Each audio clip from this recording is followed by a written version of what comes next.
Carta 2. Esta carta, mais do que lida, deve ser ponderada. Eu sou Cristo. Enquanto atuo desde as mais altas esferas da consciência criativa divina, minha influência envolve o seu mundo. Usando uma metáfora, estou tão distante em consciência do seu mundo quanto o Sol está da Terra. Entretanto, se você me chamar com sinceridade, estarei tão perto quanto for necessário para ajudá-lo. Haverá muitos que não poderão receber estas cartas. Estes ainda não estão prontos para elas. Haverá aqueles que tentarão abafar a sua existência, uma vez que os ensinamentos que contém serão uma ameaça para o seu sustento ou religião. Eles não terão êxito. A oposição apenas reforçará estas cartas.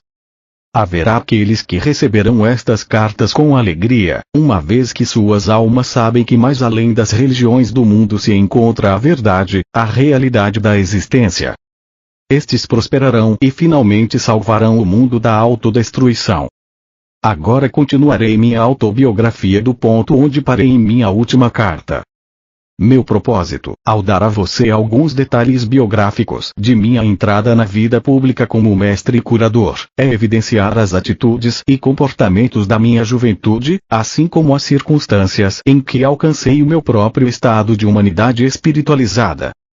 É importante que você possa visualizar como era a Palestina na época em que estive na Terra e perceber claramente os conflitos internos que meus ensinamentos despertaram nas pessoas doutrinadas na crença judaica e nos ritos tradicionais. Estes conflitos são ponto central que incapacitou os evangelistas de registrar, com precisão, tudo aquilo que tentei ensinar.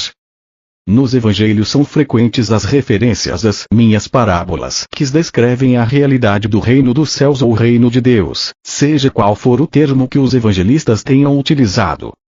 Porém, em nenhum lugar foi feita uma tentativa para aprofundar o sentido das palavras em si, para explorar as figuras de linguagem, ou para chegar ao significado espiritual do reino de Deus ou do reino dos céus.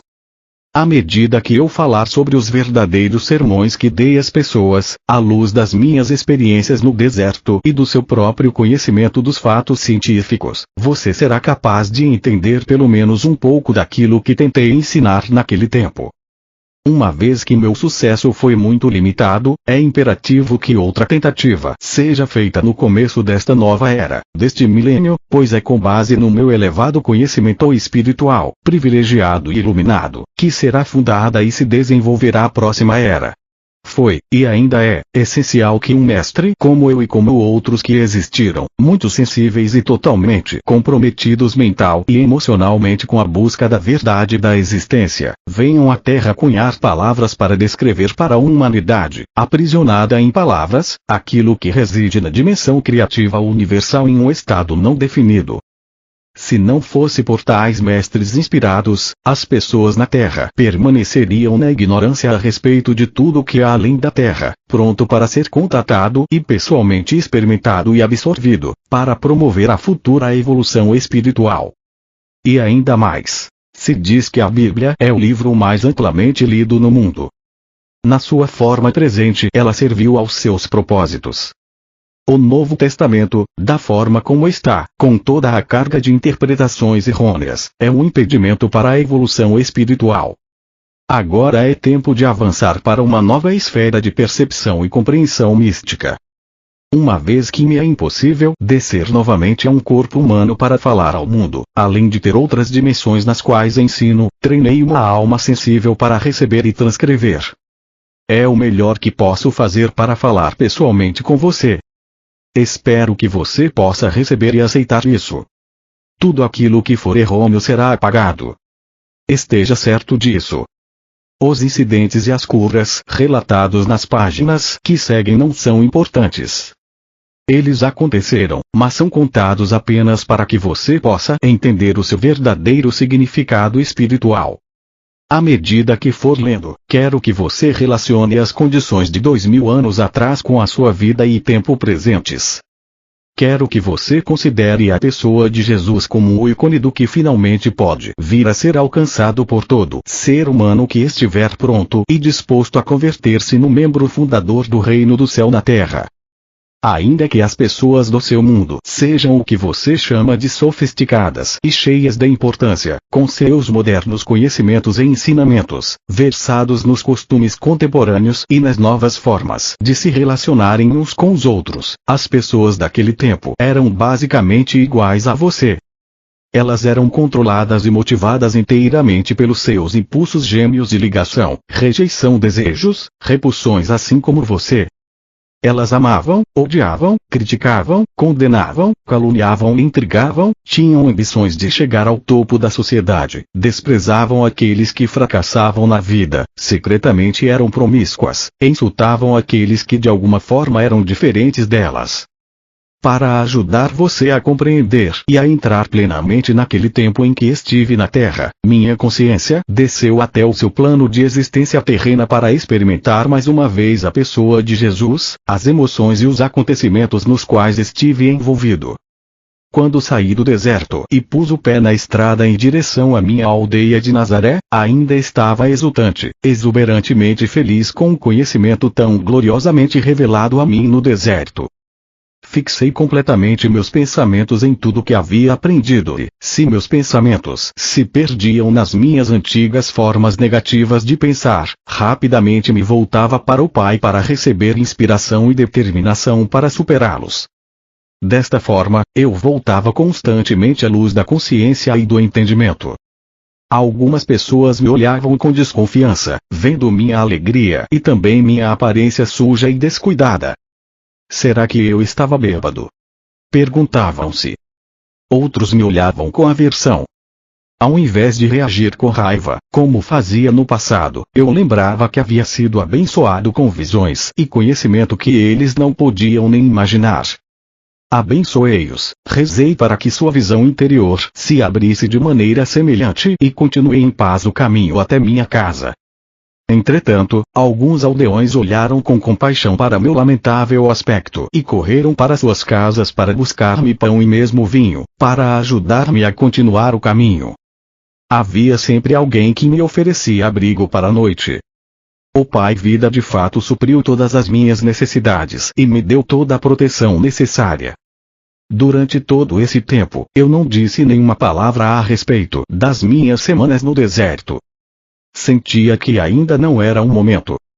Por fim cheguei à minha aldeia, Nazaré, e o povo caçoou abertamente de mim, apontando o meu aspecto imundo e minha roupa rasgada. Vagabundo, preguiçoso, sujo foram algumas das palavras mais amáveis que me lançaram. Cheguei à porta de minha mãe com um sentimento de pavor, pois eu sabia que ela ficaria mais chocada do que seus vizinhos ao me ver diante dela. Magro, mostrando os ossos sob a pele, os olhos fundos, as bochechas vazias, a face queimada, os lábios rachados do sol, a barba longa e embaraçada. E a roupa? Ficaria furiosa ao ver minha roupa, sua cor original totalmente irreconhecível pelo pó do deserto e o tecido desfeito e rasgado. Subi os degraus e preparei-me para aguentar a fúria de minha mãe. Quando chamei, minha irmã veio à porta. Olhou-me boquiaberta, assustada e com os olhos arregalados e bateu-me a porta na cara. Ouvi-a correr para os fundos da casa, gritando: "Mãe, venha depressa, há um homem velho e sujo na porta." Escutei minha mãe resmungando irritada para si mesma, enquanto corria para a porta. Abriu-a de repente e ficou paralisada pelo choque. Eu sorri por um momento, ela olhou-me de cima a baixo cada vez mais horrorizada ao dar-se conta de que este homem de terrível aspecto era de fato seu filho rebelde, Jesus. Estendi minha mão para ela, dizendo: "Sei que causo pena a você, mas pode ajudar-me." Imediatamente sua expressão mudou e, levando-me para dentro, trancou a porta. "Depressa", disse para minha irmã assustada. "Deixa de escândalo e põe água para ferver. Seu irmão está morto de fome. Não importa em que confusão se meteu, ele é da família. Temos que cuidar dele." Suavemente me ajudou a tirar a roupa, inclinou-me sobre um grande recipiente de água e esfregou-me até ficar limpo. Lavou-me, cortou meu cabelo e barba e cuidadosamente cobriu as feridas do meu corpo e lábios com uma pomada cicatrizante. Nenhum de nós quebrou o silêncio. Saboreei o amor que ela me demonstrou e tentei demonstrar minha gratidão como uma atitude mais doce e sensível. Depois de vestir-me uma túnica limpa, ela serviu-me uma refeição frugal de pão, leite e mel. Relutante, deu-me vinho para recuperar as forças, embora estivesse claro que ela pensava que era o vinho a grande causa de minha terrível situação. Então conduziu-me até a cama e cobriu-me. Dormi por várias horas e acordei revigorado pela luminosa manhã de sol que se via pela janela. Eu agora estava ansioso para falar com minha mãe e dizer-lhe que eu era de fato um Messias, mas não daquele tipo que imaginava o povo judeu. Eu podia salvar as pessoas das más consequências de seus pecados. Podia ajudá-las a encontrar saúde, abundância, a satisfação de suas necessidades, porque agora podia ensiná-las exatamente como havia sido criado o mundo. Assim que comecei a falar, ela começou a ficar encantada e animada. Pulou de pé e quis sair correndo para contar aos vizinhos que seu filho era realmente o Messias, deveriam ouvir a maneira como ele falava, e ele havia jejuado no deserto. Mas eu a impedi de fazer isso. Eu disse que ainda não havia contado a ela o que me fora revelado. Uma das coisas mais importantes que havia aprendido era que os judeus ortodoxos estavam completamente equivocados a respeito de suas crenças no Deus vingativo. Não havia tal coisa. Isto a deixou contrariada e desconcertada, então exclamou: como, então, Jeová vai governar o mundo e nos tornar bons e nos fazer escutar seus profetas, se não nos castigar? Agora você ficou tão importante que pode ensinar aos sumos sacerdotes o seu próprio trabalho, que foi transmitido a eles desde o tempo de Moisés. Vai trazer ainda mais vergonha para esta casa. Ela começou a chorar e disse com raiva: você em nada mudou. Somente mudaram as coisas que diz. Você só me trouxe dor. Como pude acreditar que você seria um Messias? Com suas ideias estranhas só levará nosso povo a maior tormento do que nunca. Meus irmãos a ouviram em prantos e vieram correndo, querendo colocar-me para fora de casa. Ofereci sair pacificamente, porque não queria mais alvoroço. Se essa era a forma de minha mãe reagir, eu poderia estar certo de que os demais também reagiriam da mesma forma ao que eu tinha para dizer. Percebi que precisava de paz de espírito, descanso absoluto e silêncio para colocar em ordem meus pensamentos e experiências. Teria que rezar e pedir inspiração para saber a melhor maneira de abordar os judeus com minha mensagem de boas novas. Estava certo de que o Pai Vida atenderia à minha necessidade e que eu encontraria a acomodação mais conveniente em algum lugar. Minha mãe, embora furiosa com minha atitude de grande cabeça dura, estava atormentada por seus sentimentos de amor e compaixão por mim, devido ao estado deplorável em que me encontrava. Ela rejeitou tudo que eu parecia representar, a rebeldia, o desprezo pela religião judaica, as atitudes contestadoras em relação à autoridade, meu caráter voluntarioso e arrogante. Mas ela ainda me amava e estava profundamente preocupada por me ver envolvido em problemas tão grandes quanto jamais havia pensado ser possível. Ela chamou a atenção de meus irmãos, dizendo que calassem a barulhenta discussão e virou-se para mim. Pode ficar aqui até que esteja melhor, disse ela. Talvez enquanto estiver por aqui, eu possa trazer bom senso para você. Posso dizer que se sair às ruas falando da forma como o fez comigo, terminará em uma situação ainda pior do que agora. Pessoas boas vão cuspir e jogar seu lixo podre sobre você. Você é uma desgraça para esta família. Apesar de toda a sua raiva, ri e agradeci, beijando-a calorosamente. Fiquei contente, sabendo muito bem que, por trás de toda essa raiva, ela estava profundamente preocupada comigo. Alimentou-me bem e confeccionou-me boas roupas novas. Agradeci por tudo o que ela fez para melhorar minha aparência, porque sabia que para mover-me livremente entre os ricos e pobres deveria estar com roupas decentes e adequadas. Às vezes havia escassez de alimentos em casa. Recorrendo ao poder do Pai, eu a reabastecia sem dizer nada. Ela também não disse nada. Eu sabia que ela se perguntava, com tristeza, se além de todos os meus péssimos hábitos eu agora também era ladrão. Então me pegou com um pão recém-saído do forno nas mãos.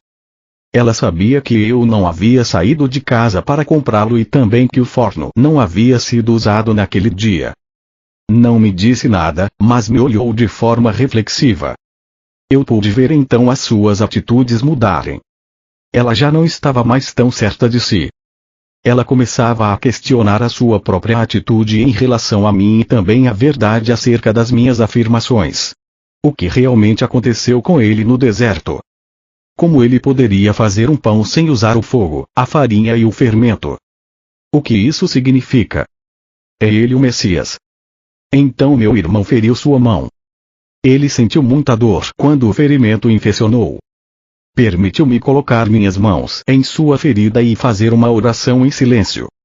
Eu podia ver que ele sentia o fluxo do poder entrando em sua mão, porque ele me olhou de forma estranha. A dor foi embora, disse brevemente. Estava mal-humorado quando se afastou. E eu sabia que ainda que tivesse sentido o alívio da dor, não havia gostado de que eu fosse capaz de ajudá-lo. Senti seu ciúme. Minha irmã havia queimado sua mão e outro irmão muitas vezes se queixava de fortes dores de cabeça. Fui capaz de curar os dois. Meus irmãos começaram a caçoar a respeito dos meus poderes mágicos. Perguntavam-se que mal eu poderia fazer a eles, se me irritassem. A tensão em casa aumentou e senti a tristeza de minha mãe, que ansiava pela paz no lar.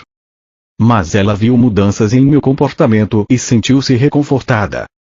Eu estava mais tranquilo, visivelmente controlava minhas prováveis explosões, continha minha energia, refreava minha impaciência e já não discutia mais. Tornei-me mais atencioso, ouvindo suas queixas de mulher, ajudando-a em casa, consertando os móveis quebrados, caminhando pelas colinas até fazendas distantes para encontrar as frutas e verduras que ela queria. Cheguei a amá-la com ternura e compaixão, como uma mãe deve ser amada. Um dia ela se aventurou a perguntar-me: "Você ainda acredita que Jeová seja um mito?" Já disse que, se Jeová retirasse sua respiração, toda a carne viria abaixo. Este é o Jeová que vi e em quem acredito. Ninguém viu a Jeová? Disse ela com firmeza. Eu vi aquele que criou todas as coisas, respondi calmamente. Eu o chamo de Pai porque ele é amor perfeito. Um amor mais perfeito que o de uma mãe, acrescentei, sorrindo para ela. Ele trabalha dentro, através e para toda a sua criação. É o Pai em mim quem tem trazido as coisas de que você necessita em casa e que curou a meus irmãos e irmãs tão rapidamente. Eu podia ver que ela estava começando a entender um pouco do que eu dizia. E o que é o castigo? Perguntou-me. Não existe castigo da forma como o compreendemos. Nascemos para nos comportarmos da forma como o fazemos. Temos que encontrar uma maneira de superar nossos pensamentos e sentimentos humanos, porque esses nos separam da proteção do Pai e nos trazem as doenças e a miséria. Quando tivermos aprendido a superar o eu, então entraremos no reino dos céus. Minha mãe afastou-se silenciosa, claramente ponderando sobre o que eu dissera, mas não mais com raiva. Eu sabia que ela estava meditando sobre minhas afirmações e percebi que eu estava colocando de cabeça para baixo seu seguro e bem conhecido mundo. Ela se sentia perdida e insegura sem a sua crença num Jeová ameaçador e terrivelmente vingativo, se a humanidade fosse indisciplinada. Perguntava-se no que o mundo iria se tornasse dependesse inteiramente dos homens controlarem as suas maldades e a dos outros. Mesmo os reis e governantes eram malvados em suas ações. Sem Jeová para reinar e castigar os pecadores, onde iríamos parar? Enquanto restabelecia minhas forças, estudei as Escrituras cuidadosamente, para que pudesse encontrar-me com os fariseus e escribas de forma confiante. Também era absolutamente necessário que eu soubesse o que havia sido escrito a respeito do Messias, porque estava convencido de que eu era aquele sobre quem os profetas haviam falado. Eu poderia verdadeiramente resgatar, salvar, as pessoas da doença, miséria e pobreza, restaurar-lhes a saúde e a prosperidade, ensinando a verdade a respeito do reino dos céus e a realidade do Pai. Quando me senti suficientemente preparado para sair a ensinar e curar, para agradar a minha mãe, concordei em ir no sábado na sinagoga de Nazaré e falar para a congregação. Como era o costume, levantei-me e foi entregue o livro de Isaías para ler. Escolhi a passagem que profetizava a vinda do Messias que viria libertar o povo judeu de todo tipo de escravidão. O Espírito do Senhor está sobre mim, porque o Senhor me ungiu para pregar as boas novas aos pobres. Ele me enviou para anunciar a libertação aos encarcerados e a recuperação da vista aos cegos, para libertar os oprimidos, para proclamar o ano da graça do Senhor. Então sentei-me dizendo: hoje, vocês veem esta profecia cumprir-se em mim. Isto produziu choque e espanto no rosto dos homens, que me olhavam atônitos, mas eu continuei falando, sabendo que o Pai me diria o que falar.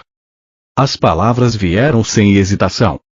Falei de minha experiência no deserto e relatei a visão do bebê crescendo até a idade adulta, sendo envolvido inconscientemente em correntes e ataduras mentais e assim ficando cego e aprisionado na escuridão interior, fechando-se para Deus. Expliquei que ao fazer isso, eles expunham-se à opressão de conquistadores, escravidão, pobreza e doenças. Porque Deus é luz, eu disse. E luz é a substância de todas as coisas visíveis. E luz é o amor que faz todas as coisas para que o homem desfrute delas. Todas as bênçãos de abundância e saúde foram livremente disponibilizadas para aquele que amar a Deus com a mente, o coração e a alma e que viver estritamente segundo as leis de Deus. Quando terminei, houve um completo silêncio na sinagoga. Senti que a congregação havia experienciado algo estranho, poderoso e que tinha sido elevada a um plano superior do pensamento. Desejei que nada interrompesse a tranquilidade transcendente daquele momento. Em seguida, começaram a sussurrar entre si. Eles se perguntavam quem eu era. Alguns estavam convencidos de que eu era Jesus, a pessoa cuja família era bem conhecida na aldeia, mas outros não podiam aceitar aquilo, uma vez que eu havia falado como alguém que tinha autoridade. Infelizmente, senti ressurgir minhas antigas reações para com aqueles homens religiosos. Sabia que tinham me desprezado no passado, de forma que esperava por essa rejeição. Voltei às antigas atitudes desafiadoras e isso os enfureceu por completo. Pelas minhas próprias reações humanas, atraí o desastre. E este quase aconteceu. Os mais jovens, instigados pelos mais velhos, correram até mim e me arrastaram para o topo mais alto do penhasco a fim de lançar-me à morte, mas orei ao Pai para que me salvasse. De repente, ficaram tão alterados que mal sabiam o que faziam, se voltaram uns contra os outros, então pude sair do meio deles e escapar. Foi estranho. Eles pareceram não notar a minha saída. Muito abalado por esta experiência, consegui mandar uma mensagem para minha mãe, dizendo que estava deixando Nazaré imediatamente e indo para Cafarnaum, uma agradável cidade junto ao mar da Galileia. A princípio, pensei em juntar-me a antigos conhecidos, mas senti intuitivamente que isso não seria o correto a fazer. De modo que durante todo o caminho, e ao entrar na cidade, pedi orientação e ajuda ao Pai para encontrar acomodações. Eu não tinha dinheiro e não pediria esmola. Ao caminhar pela rua, uma mulher de meia idade veio em minha direção. Ela carregava pesados cestos e seu rosto estava triste. Parecia ter chorado. No impulso abordei-a perguntando onde poderia encontrar alojamento. Ela disse brevemente que normalmente me ofereceria uma cama, mas que estava com seu filho muito doente em casa. Também disse que tinha ido comprar algumas provisões para alimentar os consoladores que haviam se reunido para chorar a morte iminente de seu filho. Meu coração se afligiu por ela, mas também se alegrou. Prontamente tinha sido dirigido para alguém que eu poderia ajudar.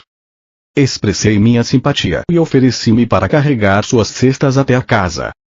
Ela me olhou por um momento, perguntando-se quem eu poderia ser, mas aparentemente ficou satisfeita com minha aparência e conduta. No caminho, disse-lhe que talvez eu pudesse ajudar seu filho. Você é médico? Perguntou-me. Respondi que não havia recebido formação médica, mas que poderia ajudá-lo. Ao chegar em sua casa, de pedra, grande e bem construída, o que indicava boa situação social e prosperidade, levou-me até seu marido dizendo: "Este homem diz que pode ajudar nosso filho." Melancólico, o homem inclinou a cabeça e não disse nada. A mulher, que se chamava Miriam, afastou-me dizendo que ele estava aflito e muito zangado. "O rapaz é nosso único filho entre muitas filhas e ele culpa Deus pela doença do garoto." Miriam começou a chorar. "Se ele fala assim contra Deus, que outros problemas cairão sobre nós?" Perguntou-me. "Tranquilize-se", disse-lhe. "Logo verá que seu filho ficará bem novamente." Ela olhou-me com dúvidas, mas levou-me até o quarto onde o rapaz estava. Fazia calor e o ambiente estava sufocante, cheio de gente, bem intencionada e triste, conversando. Pedi à mãe para esvaziar o quarto, mas os visitantes resistiram. Eles queriam ver o que aconteceria e somente saíram do quarto contrariados quando Miriam chamou seu marido para falar com eles. Podia escutá-los discutindo com o pai no quarto ao lado. O que este homem achava que poderia fazer, se o médico já havia declarado ser incapaz de ajudar o rapaz? O pai veio até o quarto para ver por si mesmo. Seu filho estava mortalmente pálido, com muita febre. A mãe explicou que ele não podia engolir a comida e que estava com o intestino solto. Ele havia estado assim por vários dias e tinha perdido muito peso. O médico disse que nada mais poderia ser feito. Ele provavelmente morreria. Coloquei as mãos sobre a cabeça do rapaz e rezei sabendo, e silenciosamente dando graças com todo o coração, que o Pai Vida fluiria pelas minhas mãos para dentro de seu corpo. Desta forma o trabalho de cura se realizaria. Senti um calor extremo e um formigamento em minhas mãos e o poder vertendo para seu frágil corpo. Fui inundado por uma alegre gratidão.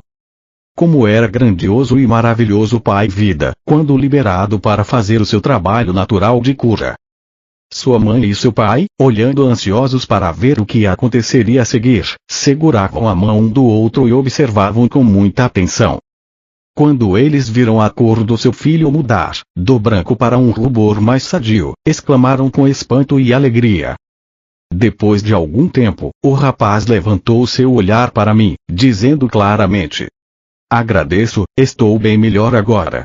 Estou faminto e quero algo para comer." Sua mãe riu de felicidade e o abraçou apertado, mas estava um pouco apreensiva. "Não posso dar comida a você, filho meu. O médico ficaria zangado." Ela havia sido avisada para não dar comida a ele, somente água. Eu sorri e disse: "Ele está curado. Pode dar pão e vinho a ele, que não fará mal." Seu pai, Zedequias, estava maravilhado de alegria e gratidão. Depois de abraçar o seu amado filho, voltou-se para mim e apertou minhas mãos calorosamente. Ficou dando tapinhas em meus ombros enquanto balançava sua cabeça, incapaz de falar devido às lágrimas que escorriam por sua face. Quando ele finalmente se recompôs, entrou no salão e falou às pessoas que lá estavam.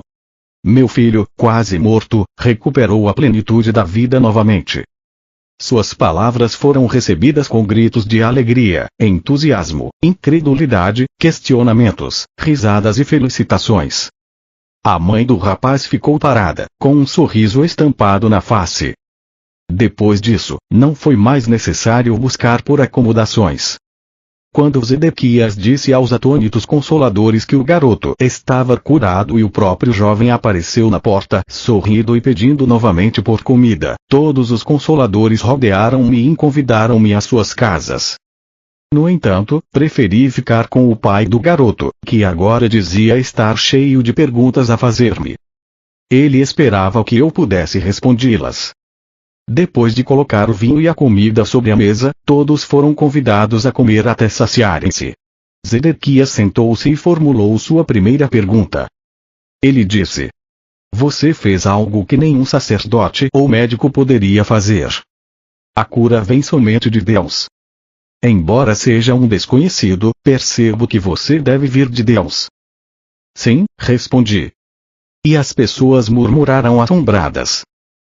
Esta doença que veio ao meu filho era um castigo por algo que eu tenha feito de errado no passado. E como eu poderia cometer um pecado tão grave que Deus quereria levar meu único filho? Muitas das pessoas que escutaram estas palavras acenaram com a cabeça. Você fez a pergunta que mais quero responder, Zedequias.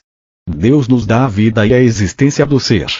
Ele não iria arrancá-la de nós como um homem arrancar um tesouro de outro só porque está zangado com ele. Esta é a maneira como a humanidade se comporta, não Deus. E Deus não está sentado em um trono em algum lugar do céu, como fazem os reis humanos que se sentam em seus tronos e governam o seu povo. Esta é a maneira humana de proceder, uma crença humana, não a verdade. A maneira de proceder de Deus vai muito além do que a mente humana pode conceber ou sonhar. Somente eu vi aquele que nos trouxe à existência e sei que ele não é o tipo de Deus que os rabinos ensinam.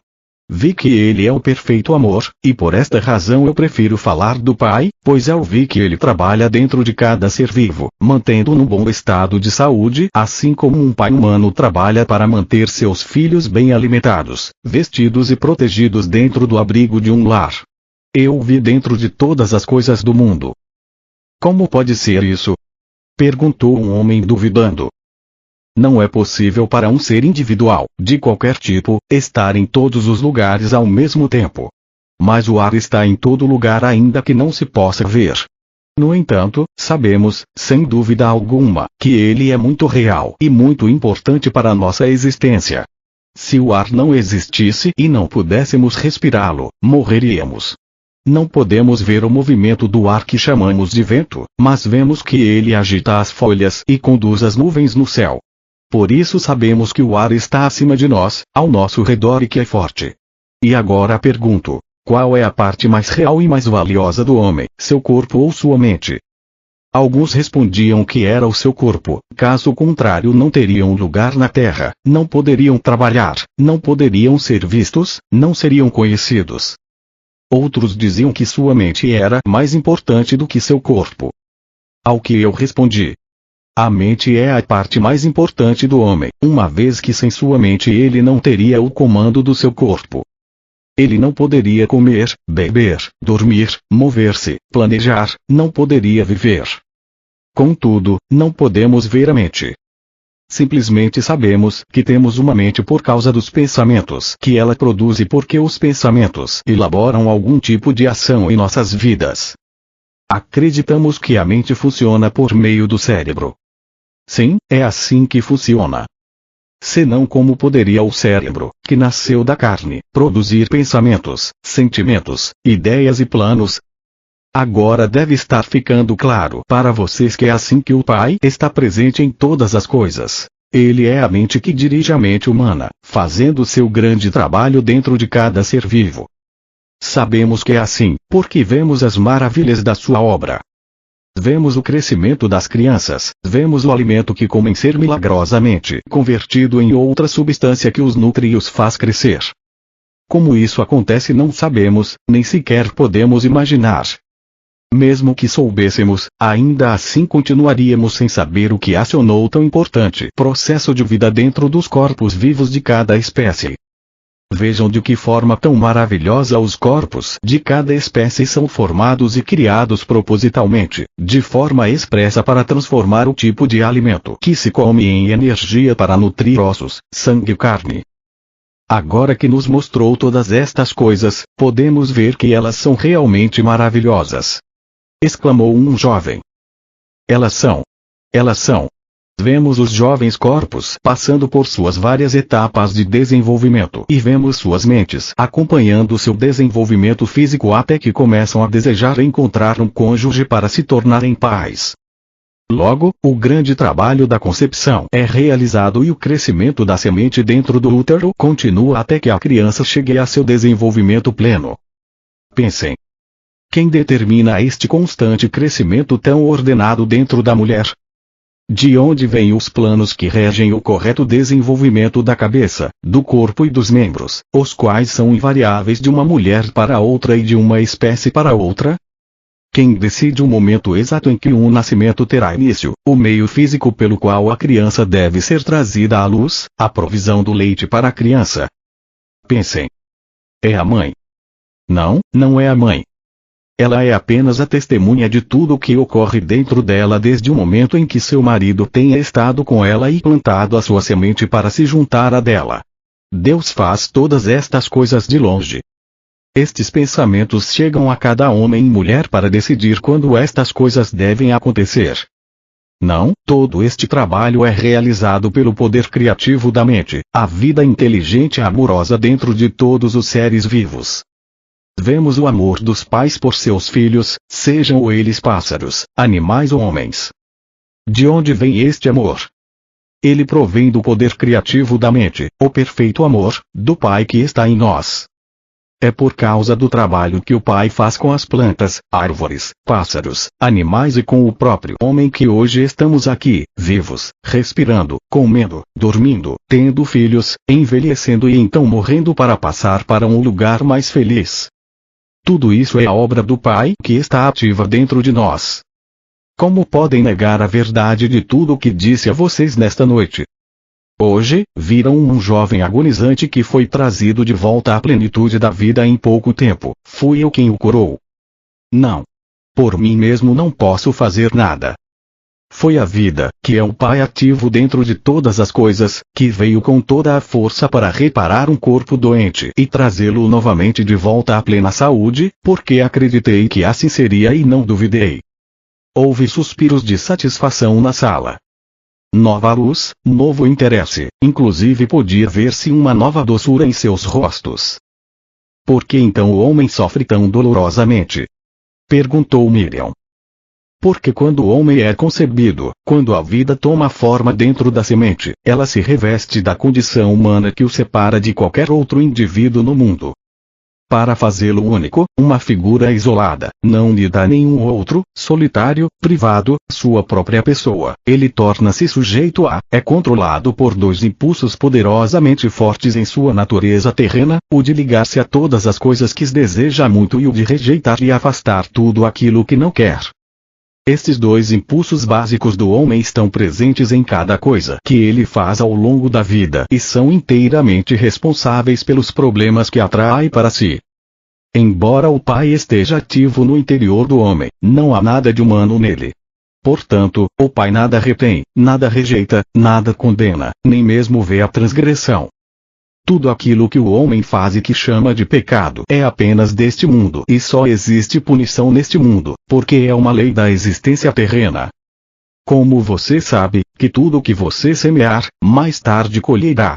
Pelo fato de extrair sua vida e sua mente do Pai, o próprio homem é o criador dos seus pensamentos, palavras e ações.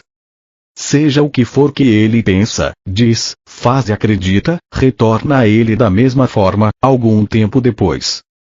Não existe castigo que venha do Pai, quaisquer que sejam os males que assolarem a humanidade, estes são completo resultado de suas próprias decisões. As pessoas murmuravam que este era um ensinamento totalmente novo e que fazia mais sentido do que tudo que havia sido ensinado a eles antes. Várias vozes me incitavam a contar mais. Eu digo a vocês, em mim vocês viram a vida ativa sob a forma de cura. Sigam-me e ouvirão sobre o caminho que devem percorrer para encontrar a felicidade. Em minhas palavras encontrarão a verdade da existência, nunca antes revelada por nenhum outro homem. Tem-se dito sobre o Messias que ele revelará os segredos que têm estado ocultos desde o começo da criação. Em verdade, digo que ouvirão estes segredos de mim. Se escutarem com cuidado, entenderem seu significado, praticarem sua verdade e apegarem-se às suas leis, serão transformados em novos homens e entrarão no reino dos céus. As pessoas ficaram em silêncio por um momento e então houve um clamor de conversa animada, mas Zedequias levantou-se e disse que era hora da família descansar.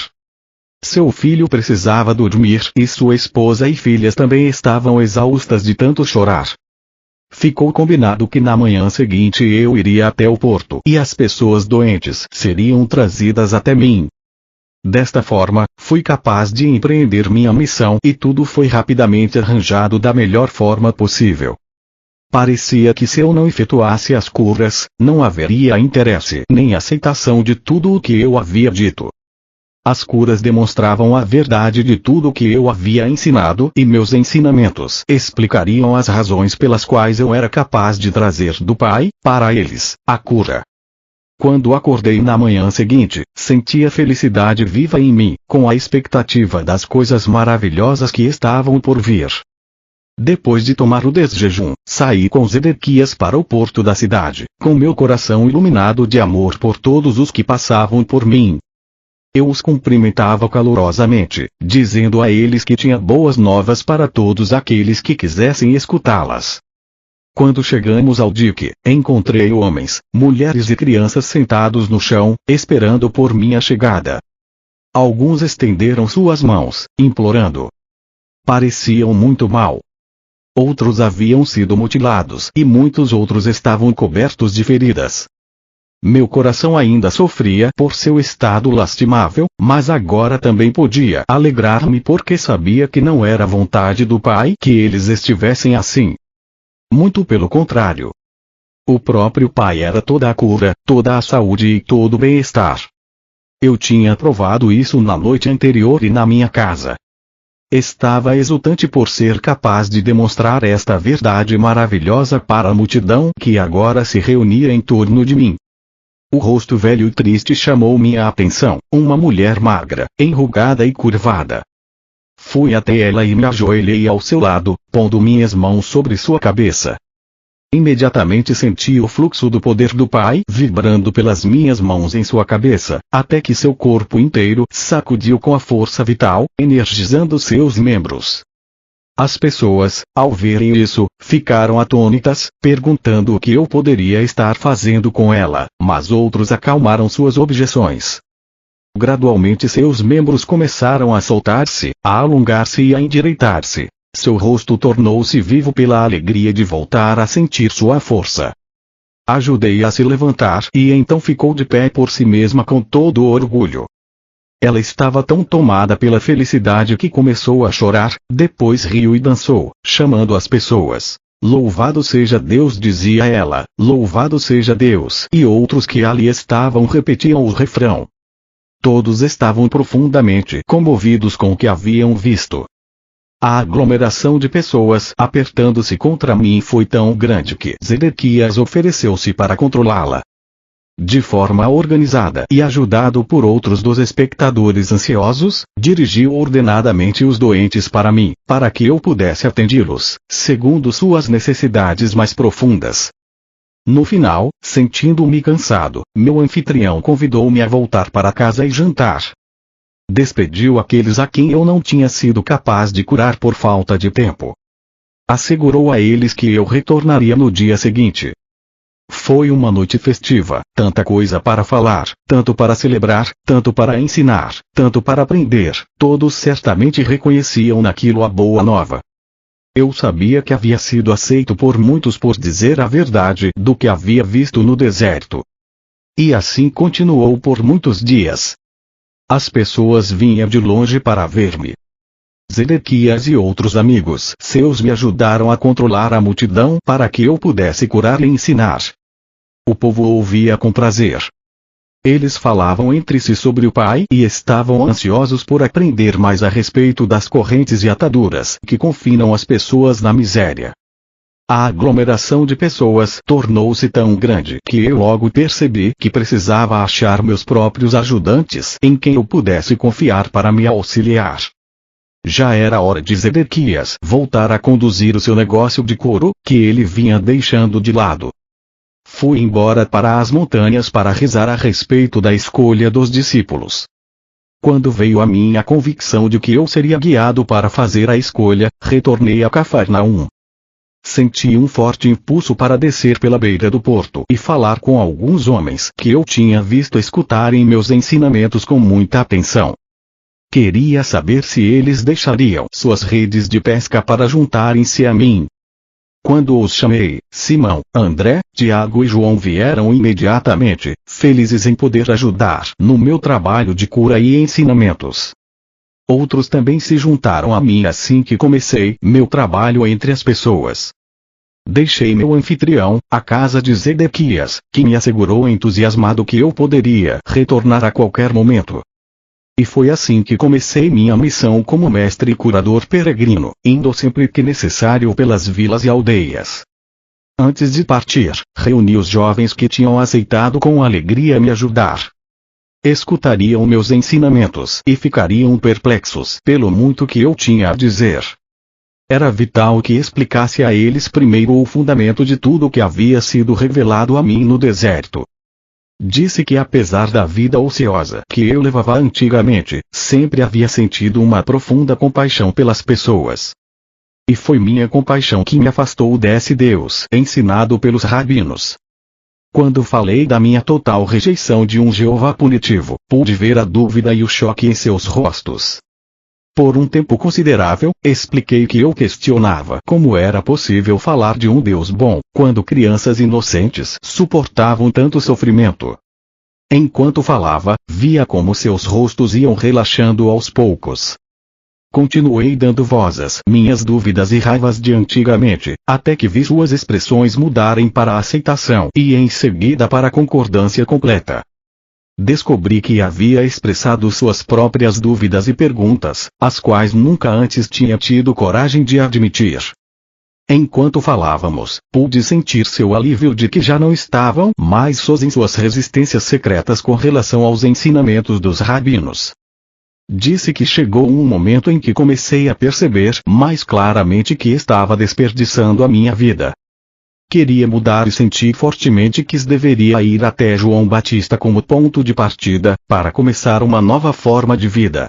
Descrevi o que aconteceu durante o batismo e minhas 6 semanas no deserto.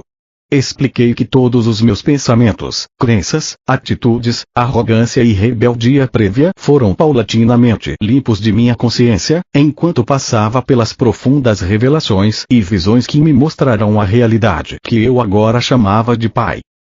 Expliquei a natureza do Pai e que esta natureza divina era constituída também da vontade divina.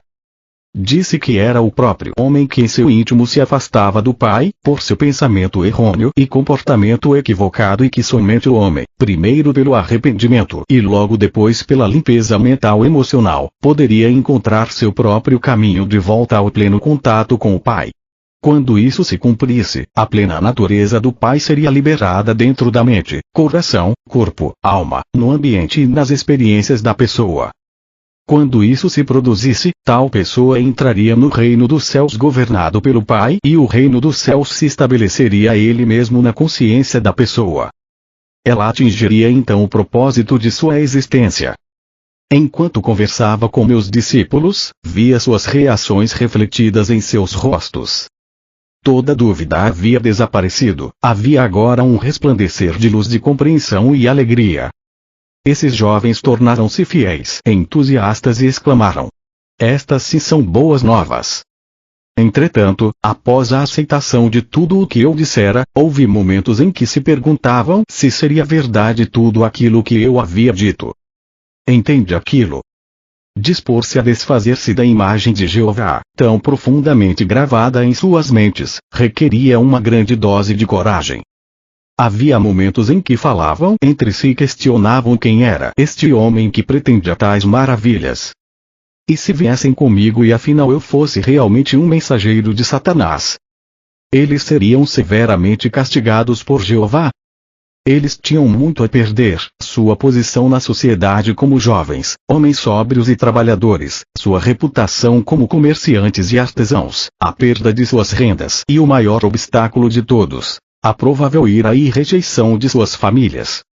O que eles receberiam em troca? Disse então que eu não podia fazer nenhuma promessa terrena por sua ajuda na propagação do Evangelho da Boa Nova.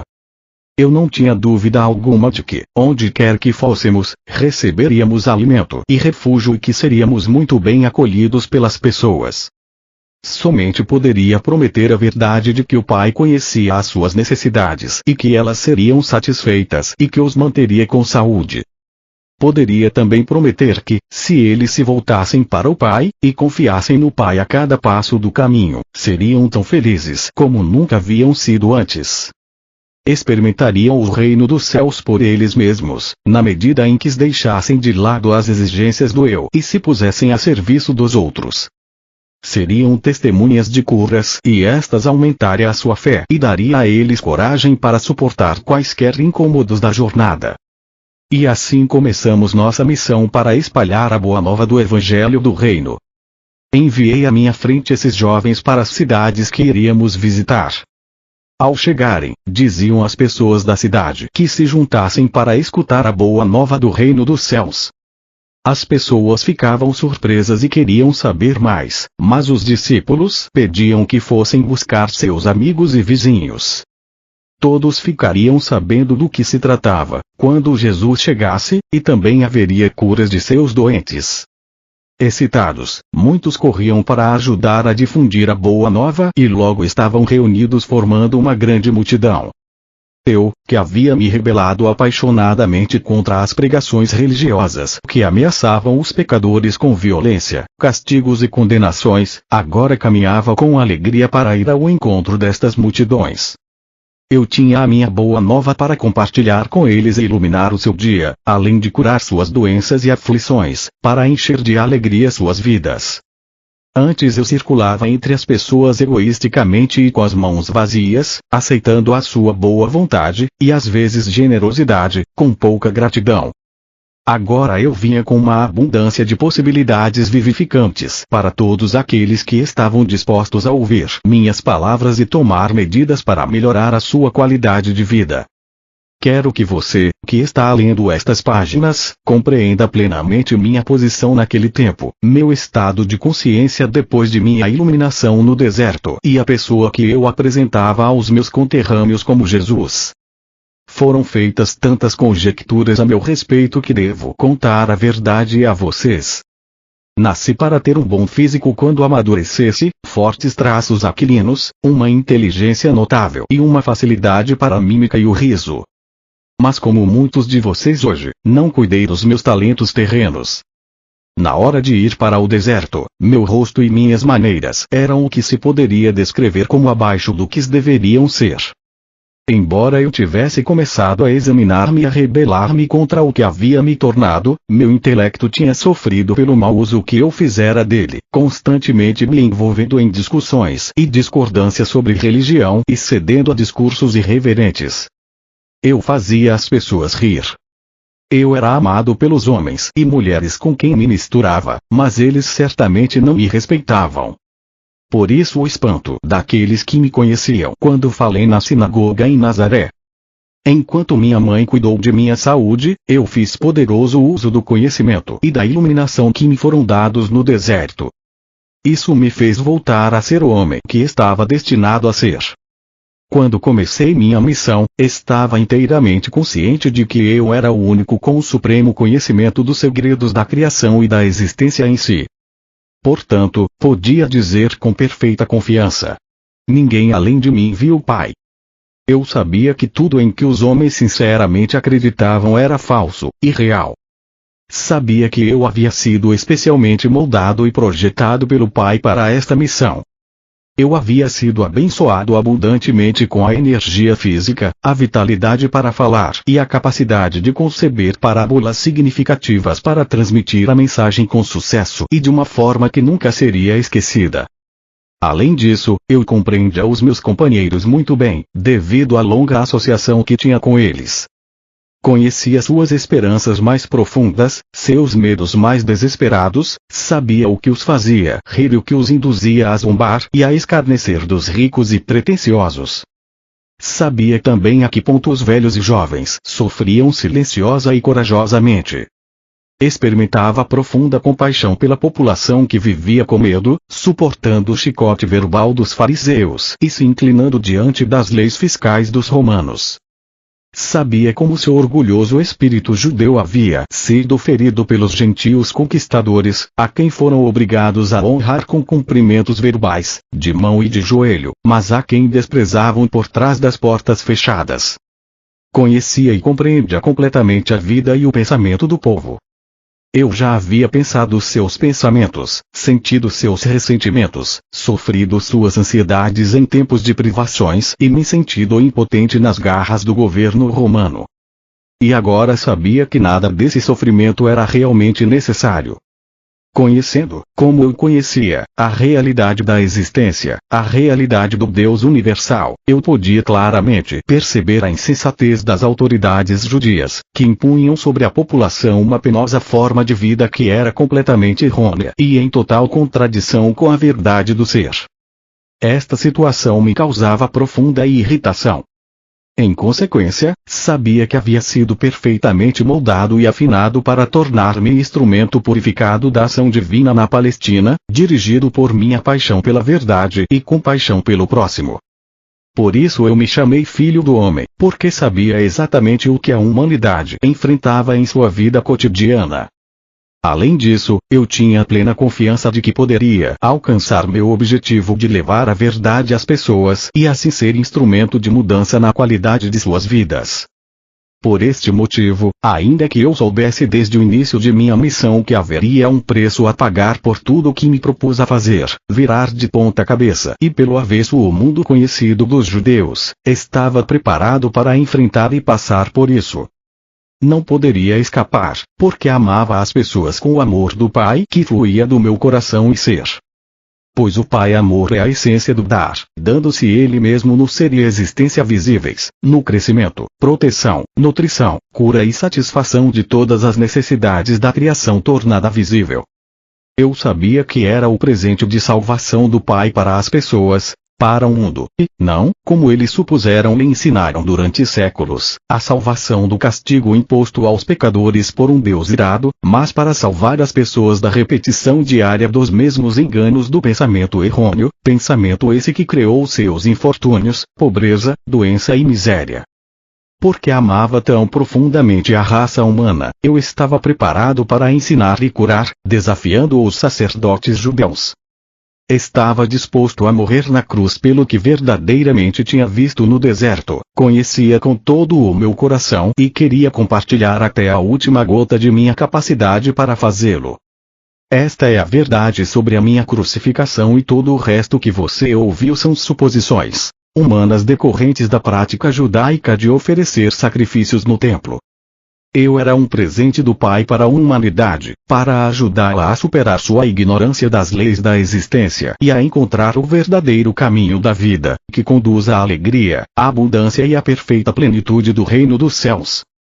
Estas eram as percepções, os desejos, as intenções, os objetivos e os pensamentos que levava em minha mente e coração. Esta era a roupagem mental emocional terrena que cobria minha consciência espiritual oculta na cabeça e figura de Jesus.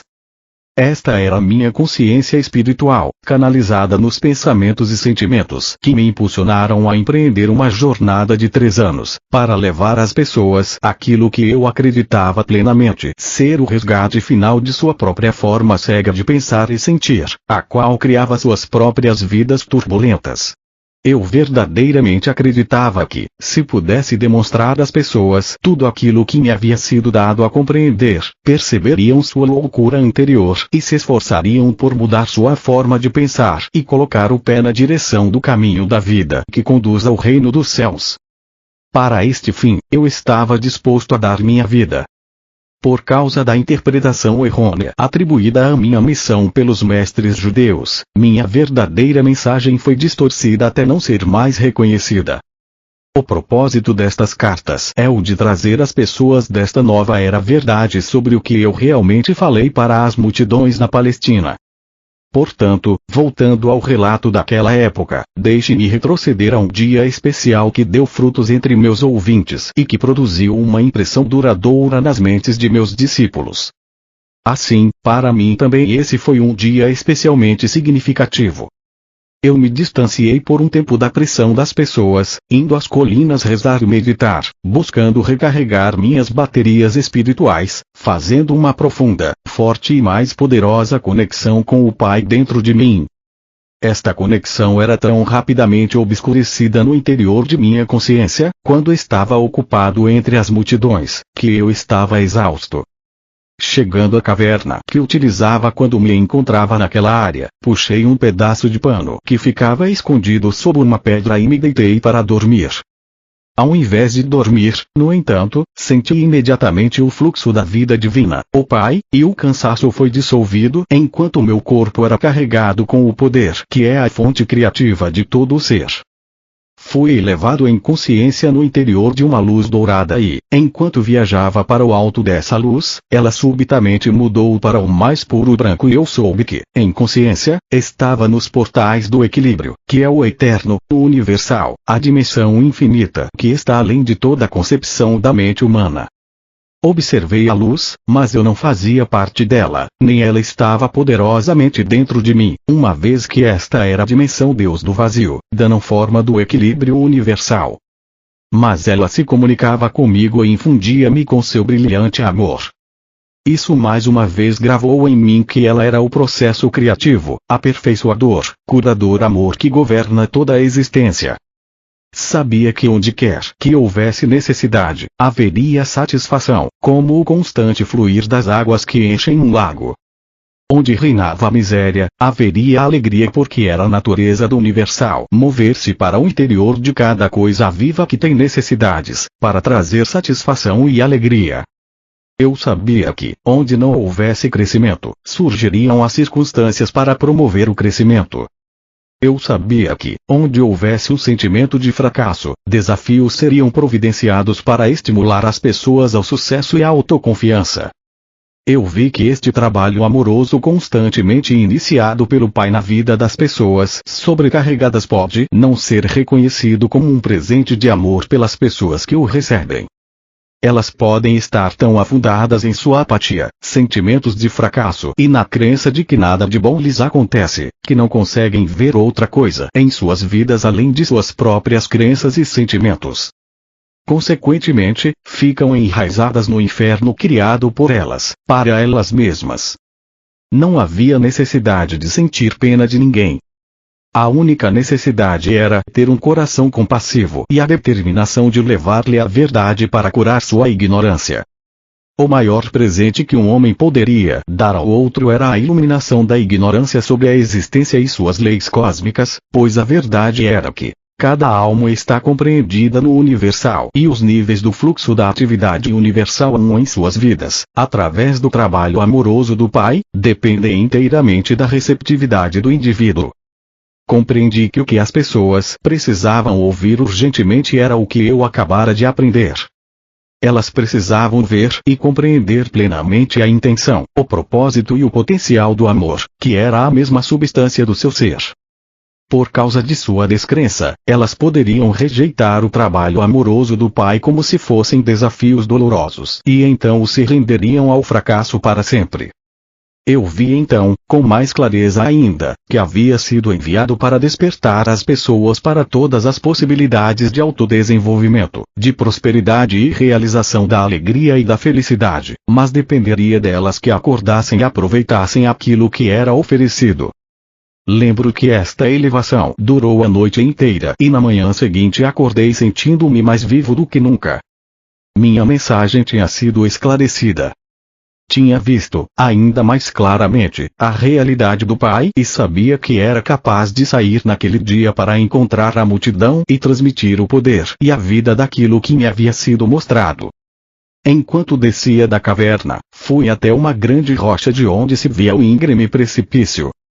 Quando me sentei, olhei abaixo a cidade que visitaríamos naquele dia. Podia sentir aquele processo de aperfeiçoamento, aquele impulso que tudo criava, o Pai, surgindo em mim e ansiava por compartilhar aquilo com os demais, antes que os problemas da vida diária o encobrissem, e isso perdesse o poder e a força motriz no interior de minha consciência humana. Meus discípulos se juntaram a mim um pouco depois. Ao chegarmos à cidade, eles orientaram as multidões para que se dirigissem para um terreno inclinado além das casas. Em pé, sobre uma grande rocha no meio deles, comecei a falar. Descobri que a paixão, a alegria, o desejo, a veemência e a convicção vertiam espontaneamente nas palavras que pronunciava. Vocês estão extremamente cansados e pressionados.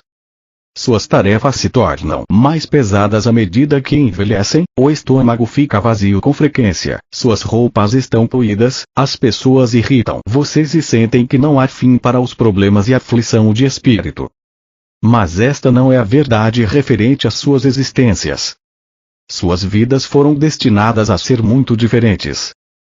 Se pudessem ver além dos seus sentimentos, se pudessem elevar suas mentes para fazer contato com o Pai dentro de vocês, poderiam ver e saber qual deveria ser o estado de suas existências. Perceberiam que foram criados para desfrutar da abundância, da proteção, da boa saúde e da felicidade. Mas como vocês vivem cotidianamente suas vidas com medo do bem e do mal, acreditam e esperam estas coisas mais do que acreditam que o Pai é vida e amor abundante em vocês, que provê todas as coisas necessárias para a saúde e o bem-estar, são justamente as experiências que mais temem aquilo que atraem para suas vidas e seus corpos. São as suas crenças a respeito do bem e do mal que obscurecem, turvam, tudo que o Pai tem reservado para vocês, se acreditarem no Pai Amor. Vocês julgam o seu hoje e esperam do seu amanhã o mesmo que experimentaram no passado. Em consequência, seus males de ontem são continuamente repetidos no futuro. Vocês estão escravizados por suas memórias e crenças inabaláveis de que o que aconteceu no passado deve voltar a acontecer para oprimi-los e feri-los.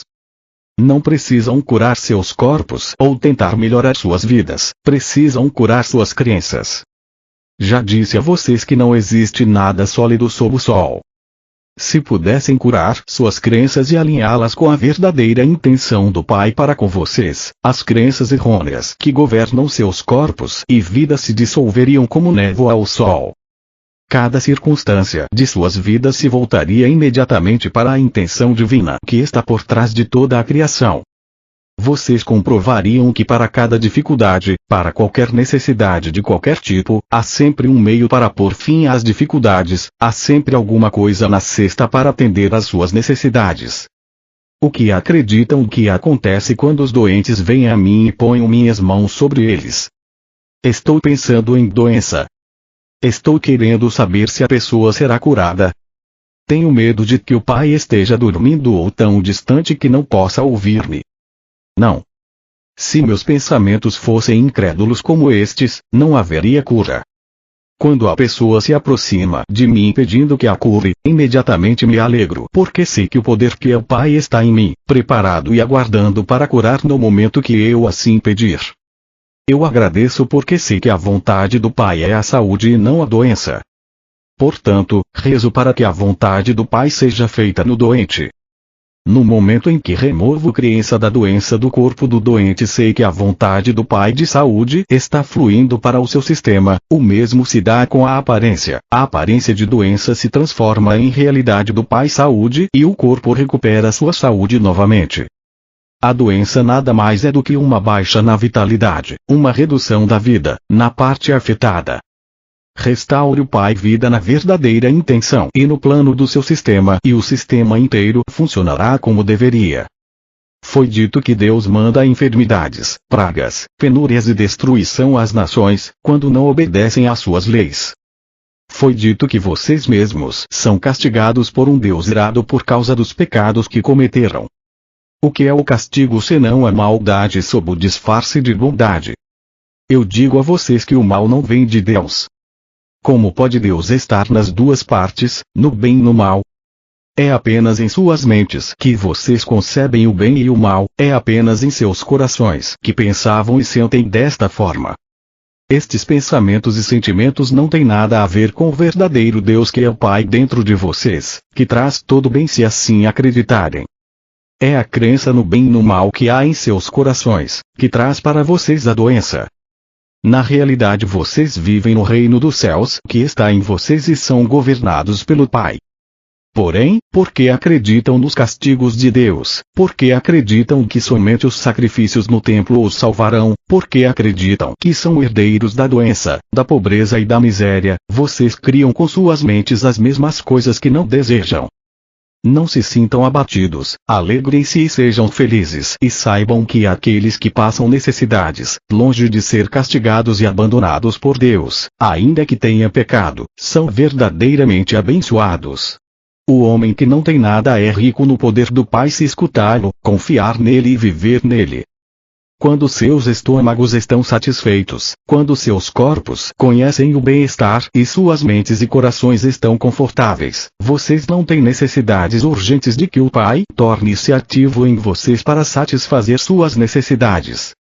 Vocês acreditam que seus próprios pensamentos e mãos satisfazem facilmente suas necessidades, de forma que quando falam de Deus podem apenas falar sobre o que ouvem por outros, vocês mesmos não têm nenhuma experiência direta de Deus. Considerem os ricos. Estão mergulhados, confinados, atolados em suas próprias riquezas. Eles levantam de manhã e se ocupam de seus assuntos diários, sem nada saber a respeito do poder do Pai que está neles. Ocupam-se com os pensamentos que aumentarão suas riquezas e reforçarão seu eu. Eles dão ordens que sobrecarregam aqueles que os servem e vivem suas vidas de acordo com suas próprias escolhas. Por isso, eles desenham sua vida limitada a partir de seu limitado pensamento humano, que surge de suas mentes e corações corporais, adoecem e experimentam tanta miséria como o homem que nada possui.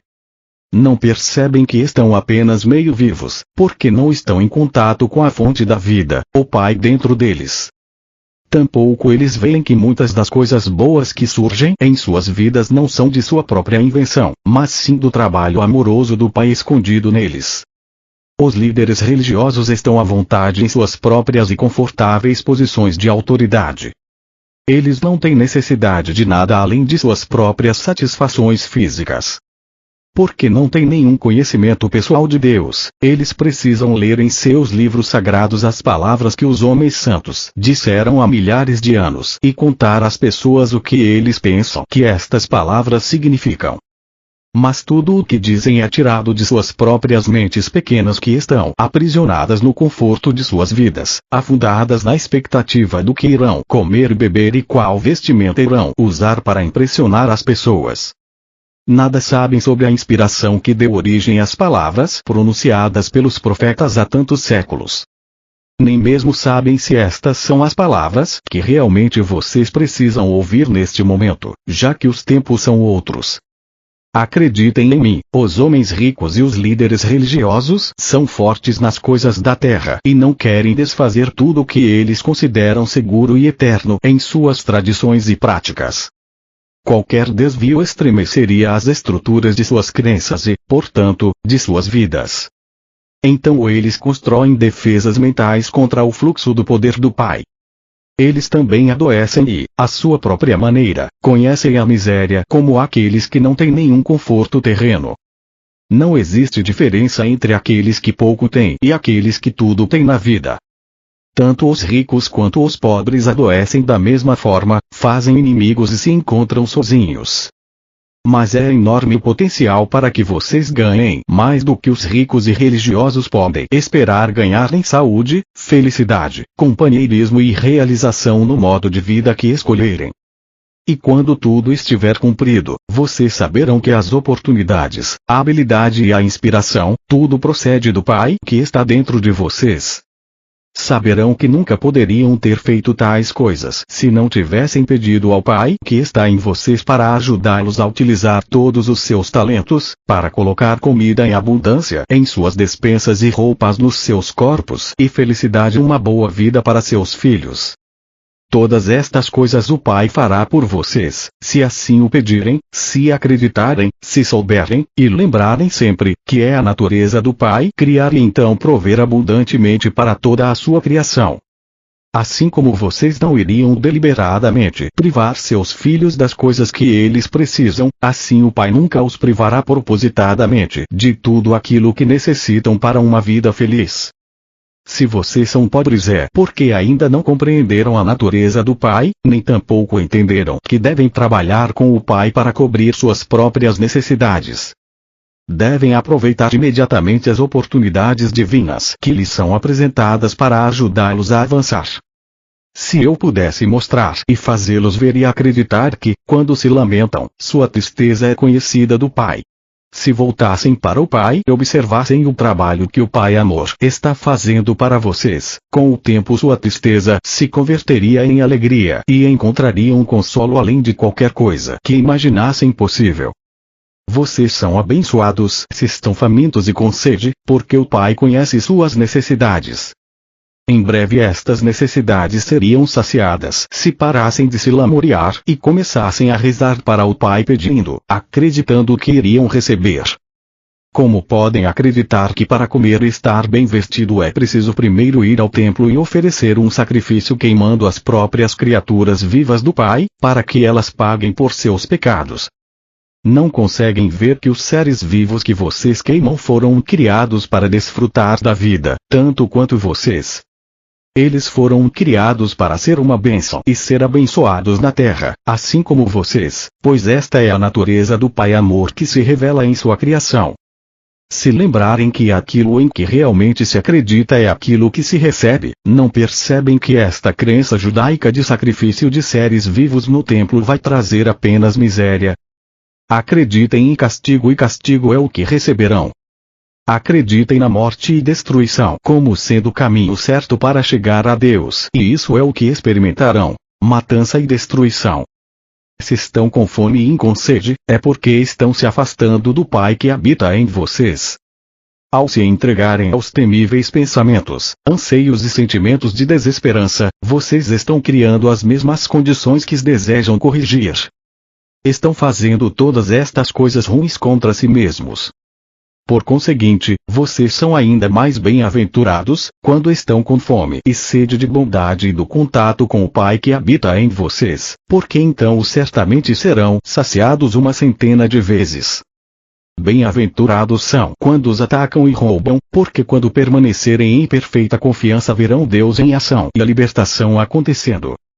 Bem-aventurados são quando estão envolvidos em conflito e ainda assim podem ser compassivos com o próximo e ser os pacificadores.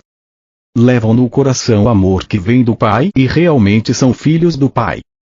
Bem-aventurados são quando, mesmo sendo profundamente injustiçados, ainda assim podem perdoar e demonstrar misericórdia, abstendo-se de buscar justiça ou perseguir a quem os tenha insultado. Coloquem-se diretamente em sintonia com o amor que é Deus ativo em vocês e da mesma forma serão poupados nos momentos de dificuldade. Os mais abençoados de todos são os puros de coração, porque estes se livraram de toda raiva, ódio, vingança, maldade, inveja e dureza de coração, e estão diante do mundo como o amor feito visível. Eles vão conhecer a realidade chamada Deus e saberão que a realidade é o Pai dentro deles. Como posso ajudá-los a ver esta grande verdade? Como posso ajudá-los a ver a realidade do reino dos céus, o reino de Deus? Vocês não têm que ficar olhando para o céu, porque não é lá onde verão a atividade do Pai de forma tão clara que, sem dúvida alguma, reforçará a sua fé. É aqui, onde através dos séculos as pessoas têm cometido o grande erro de olhar para os seus sonhos e imaginação, criando por si mesmos um Jeová que não existe. Não encontrarão o Pai acima de vocês, em algum lugar do céu. O Pai não está em nenhum lugar especial, mas em todo lugar ao redor em tudo.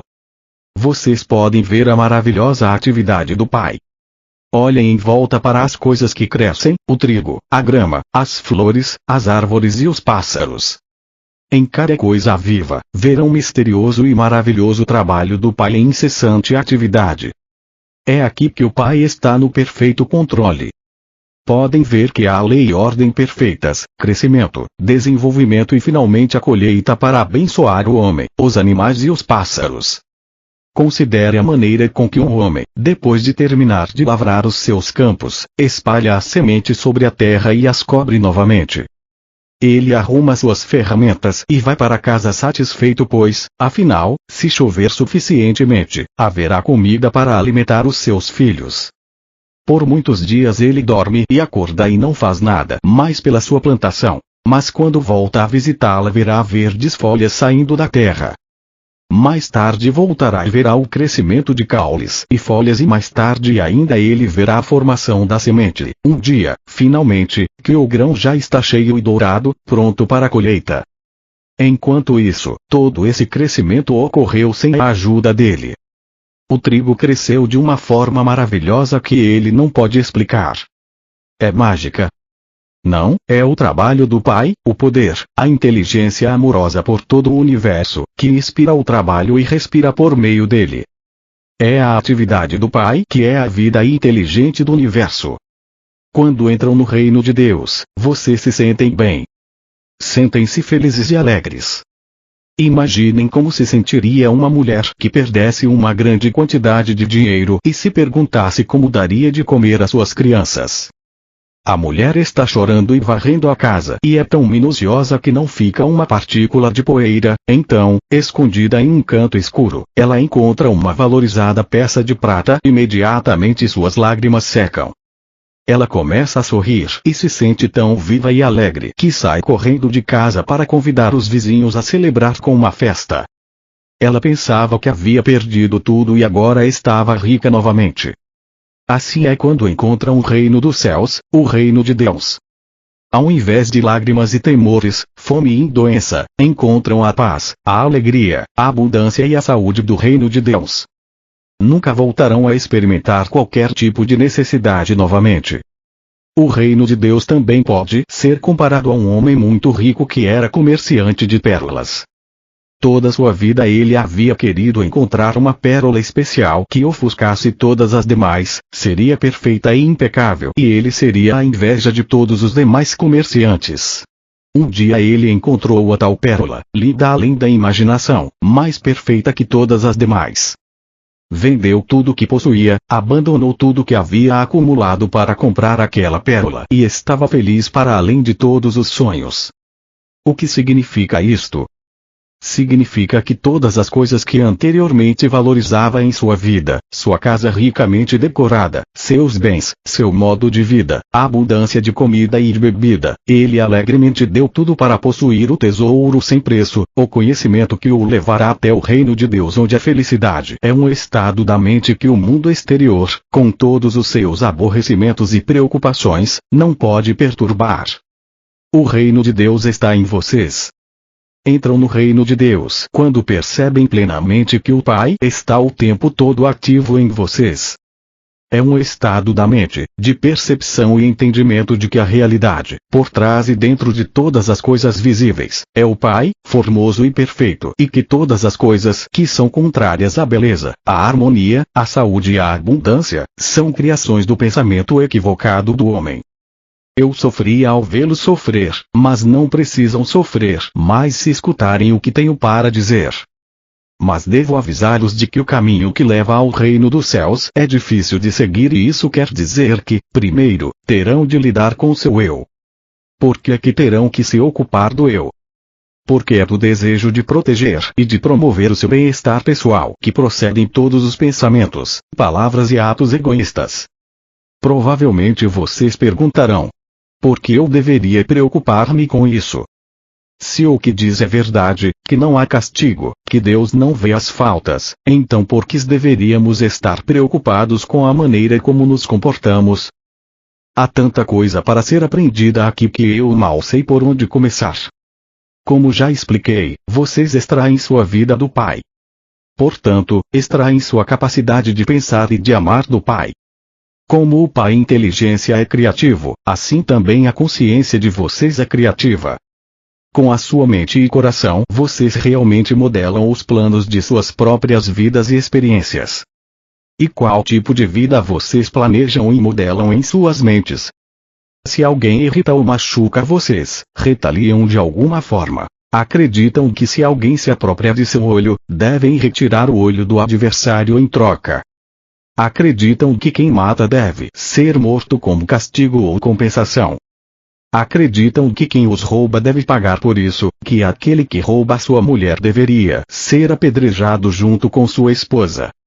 Acreditam que é necessário exigir o pagamento pelo mal que passa por sua vida. Como é da natureza humana ferir os outros e vocês têm sido ensinados a retaliar, suas vidas são um contínuo cenário de guerra. Guerra no lar entre maridos e esposas, filhos, vizinhos, entre pessoas públicas e também entre as nações. O pai ignora esta guerra em suas vidas, mas conhece a tensão que surge dela em suas mentes e corpos. Mas nada pode fazer para aliviar esta dor, até que vocês mesmos coloquem um fim a ela. Vocês mesmos devem cessar a luta e viver em paz com suas famílias, seus vizinhos, entre empresários, entre pessoas públicas e entre países. Só então, o trabalho amoroso do Pai poderá tomar seu lugar em sua mente, coração, corpo e vida. Só então poderão reconhecer e ver o trabalho amoroso que está sendo realizado em vocês, e para vocês, pelo Pai. Lembrem-se também da grande lei: vocês colhem exatamente aquilo que plantam. Não se pode colher figos de amoreiras, nem uvas da árvore de espinhos, ou colher trigo do joio. Pensem nisso e compreendam esta parábola, porque isso é muito importante para vocês, não somente nos dias de hoje, mas também em todos os seus dias e anos que virão, mesmo na eternidade. Assim, se querem mudar suas vidas, mudem seus pensamentos, mudem suas palavras decorrentes desses pensamentos, mudem suas ações decorrentes desses pensamentos. Aquilo que está em suas mentes criará todas as suas experiências, suas doenças, pobreza, infelicidade e desespero. Um homem gritou para mim: diga-nos, mestre, como podemos permanecer em paz com nossos vizinhos quando eles mesmos não vivem em paz conosco? Sorri para ele e disse: quando seu vizinho chega até você e diz que ele tem que viajar a alguma distância e não quer ir sozinho e pede para você ir com ele, o que você faz? O homem riu. Se meu vizinho quisesse me levar para longe do que eu estivesse fazendo, eu não ficaria satisfeito. Eu diria a ele para encontrar outra pessoa para ir com ele porque eu estava ocupado. E como se sentiria o seu vizinho? Perguntei. O homem encolheu os ombros. Eu não sei. E na próxima vez que precisasse dele para fazer um favor a você, como ele responderia ao seu pedido? O homem já não ria mais. Ele não respondeu. Outro homem disse: ele irá chegar e dirá para você ir a outro lugar pedir ajuda. Eu disse às pessoas: ele respondeu acertadamente. E como ele se sentirá? E apontei para o homem que primeiro havia falado, sorrindo para ele. Uma mulher gritou acima dos risos. Ele dirá a todos aqueles que encontrar, como é miserável e egoísta o vizinho que ele tem. Talvez ele vá querer machucá-lo de alguma forma. Houve gritos de concordância e eu assenti. Sim, ele vai ter esquecido que uma vez foi pedir ao seu vizinho para caminhar com ele por 1 ou 2 milhas e este se recusou. Não verá a lei da semeadura e da colheita trabalhar em sua vida. Ele a pôs em movimento quando se recusou a acompanhar seu vizinho e agora ele está colhendo o resultado de suas atitudes e ações. De que adianta ficar com raiva quando foi ele mesmo quem criou esta situação? As pessoas riam e assentiam com a cabeça e falavam uns com os outros. Nunca antes eles haviam escutado tal conhecimento do comportamento humano. Havia aqui um ensinamento completamente novo. Disse a eles: aconselho que quando seu vizinho vier pedir a vocês para caminhar um pedaço de caminho com ele ou qualquer outra coisa que o deixe mais à vontade e feliz, que primeiro pensem sobre o que gostariam que ele fizesse por vocês se também tivessem uma necessidade. Como gostariam que ele respondesse ao seu pedido? Um murmúrio varreu a multidão e pude ver que eles entenderam o que eu estava dizendo. De fato, se seu vizinho pedir para que o acompanhe por 1 milha, façam isto com agrado e estejam dispostos a caminhar por 2 milhas, se necessário. Quando recusam algo às pessoas, não percebem, mas enrijecem sua mente e corpo, para se protegerem da obrigação de fazerem qualquer coisa que não querem fazer. Colocam em tensão sua mente e corpo e o Pai também é tensionado e não pode fazer seu trabalho amoroso dentro de vocês e é deste enrijecimento que surge a doença. Pode ser que encontrem alguém em extrema necessidade, que tenha frio ou esteja infeliz e que peça a vocês o manto. Não passem por ele olhando de longe. Algumas pessoas riram. sabiam que era isto o que fariam. Não.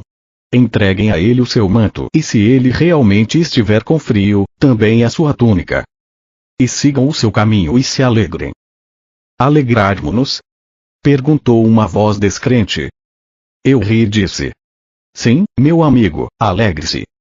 Primeiramente porque possuía uma túnica e um manto para dar e, logo, alegre-se por perceber que agora tem falta de uma túnica e manto, e o Pai dentro de vocês fará retornar em breve suas roupas de alguma forma surpreendente.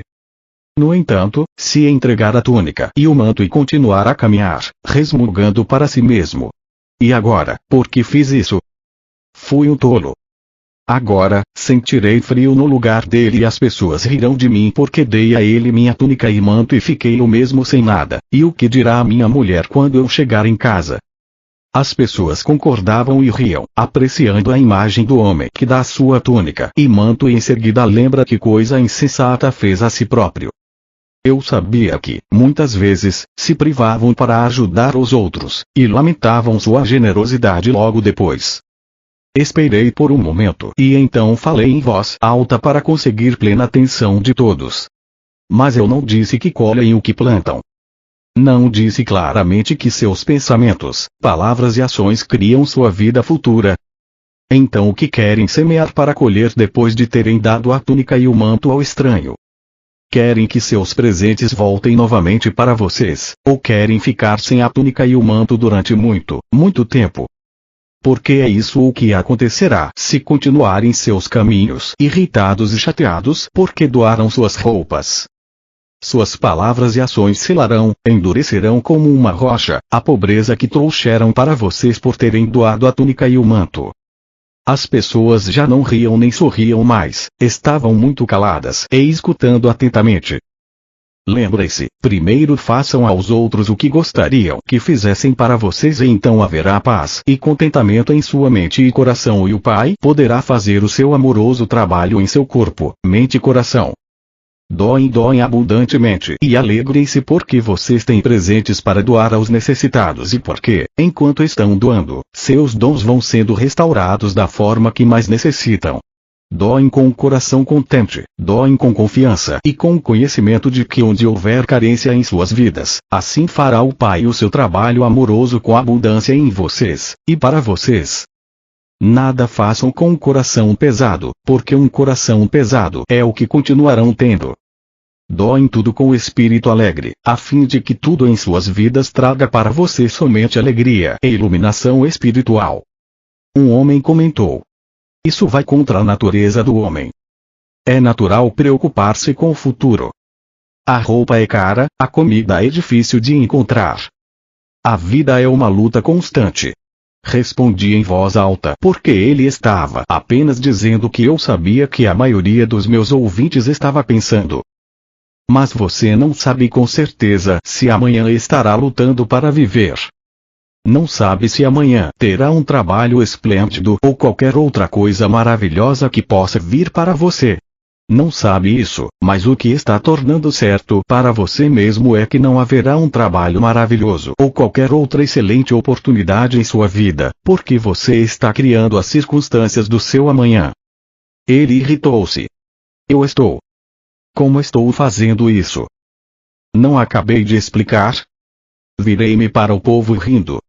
Digam-me, como foi que este homem de túnica vermelha, aqui na frente, criou seus amanhãs?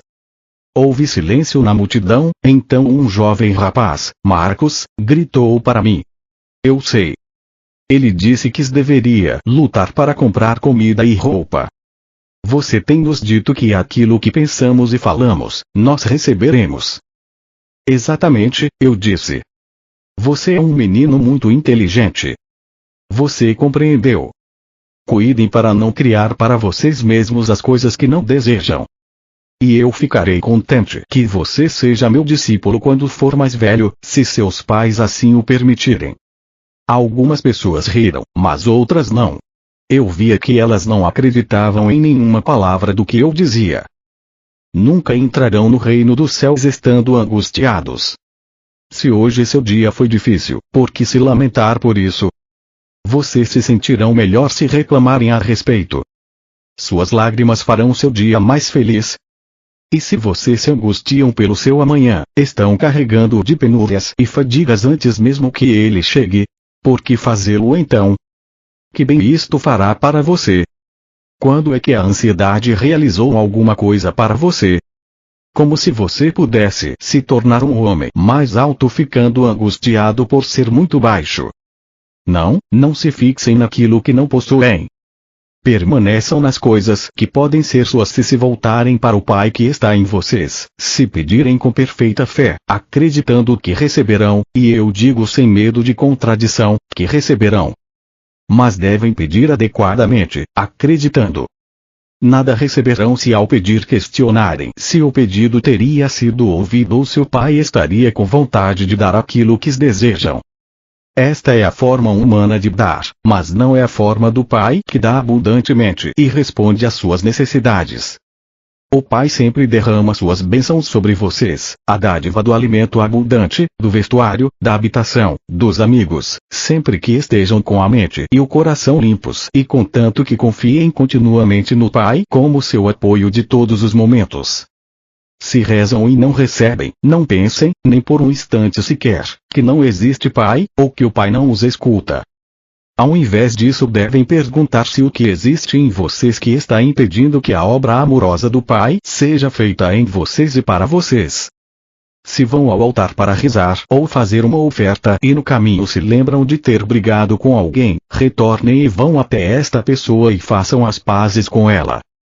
Então, quando abordarem o Pai em oração, estarão com a mente pura e limpa e serão ouvidos pelo Pai e o Pai poderá responder dando aquilo que precisam, na paz e quietude do seu ser. Se ainda não acreditam que o Pai cuida de sua criação, olhem ao seu redor para as radiantes flores nos campos. Como são lindas! Considerem o pensamento brilhante de quem desenhou sua forma, sua beleza. Onde vocês encontrariam as cores que veem em suas pétalas? Com toda a sua sabedoria, o próprio Salomão não foi capaz de ter roupas tão bonitas feitas para ele. Vejam o modo como as flores atraem as abelhas e as abelhas ajudam a carregar as sementes da próxima estação, para tornar o seu mundo maravilhoso e produzir alimento. Porque não podem acreditar e confiar no Pai quando o mundo ao seu redor foi planejado, desenhado e cuidado de uma forma tão maravilhosa. Mas lembrem-se, estas plantas e árvores, ao contrário da humanidade, não podem queixar-se de sua sorte, nem se sentirem famintas ou despidas e assim não anulam o trabalho que o Pai realiza nelas.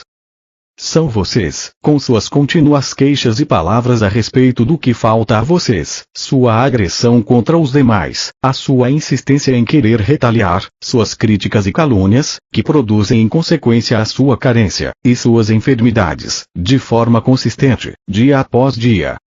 Eu disse estas coisas para preparar aqueles de vocês que estão doentes, para curá-los. Não podem ficar curados a não ser que acreditem, com todo o coração, que a cura acontecerá. Lembrem-se de que a doença corporal surge da doença da mente, tal como o mau humor, o rancor, a raiva e o ódio. O Pai Amor é a fonte de toda a saúde. Consequentemente, todos os pensamentos e sentimentos contrários ao Pai Amor produzem doenças. Assim como todos os seus males e doenças começam na mente, assim também o seu bem. Cuidem do vizinho como de vocês mesmos. Abençoem seu vizinho quando surgir alguma disputa, rezem por ele quando for duro com vocês, ajudem-no de qualquer maneira que puderem e a qualquer momento, mesmo que ele vire o rosto para vocês, porque então estarão construindo o bem em suas mentes e pensamentos e boa será a colheita de suas semeaduras. E, ainda mais, vocês estarão harmonizando suas mentes e colocando-as em sintonia com o Pai que está em vocês, que é o amor perfeito. Nestas condições o Pai pode fazer o seu perfeito trabalho amoroso em vocês. Quando terminei de falar, as pessoas traziam os seus enfermos para mim e de acordo com a sua fé eles foram curados. A carta 3 descreve mais em detalhes os ensinamentos de Cristo e explica os eventos que levaram à sua crucificação e morte. Ele descreve em termos comoventes sua última ceia com os discípulos, quando se viu sozinho em espírito, porque os seus discípulos recusaram-se a acreditar, até o último momento, que ele seria crucificado. Repetidamente ele foi mal interpretado, e percebeu mais uma vez que pouco havia conseguido ensinar a qualquer pessoa durante seus 3 anos de trabalho missionário. Ele estava feliz por ir embora,